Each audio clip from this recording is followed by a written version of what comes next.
This is how to set up World of Warcraft on the ROG Ally. You'll first need to download the Battle.net client. Go to your preferred web browser, Google, search for Battle.net download. Go to the Download Battle.net for Windows. And here you have the download option for Windows. Download the client, save it wherever you want.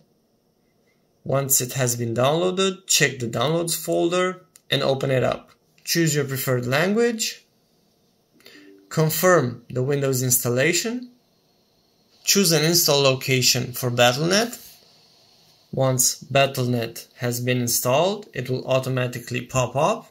And here you will enter your account. If you do not have a Battle.net account, this is the place where you can create one using the option below.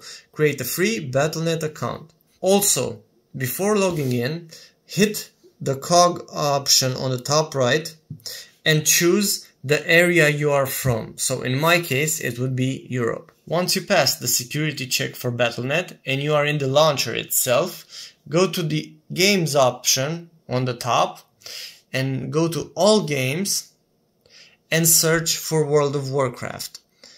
Hit the game and then you can try it for free or visit website in order to purchase a subscription. You will need to go to the top right to subscribe now, and once you log into your account again over here, you will choose the monthly option that you wish to purchase. Once this is selected, you will go through the payment purchase flow.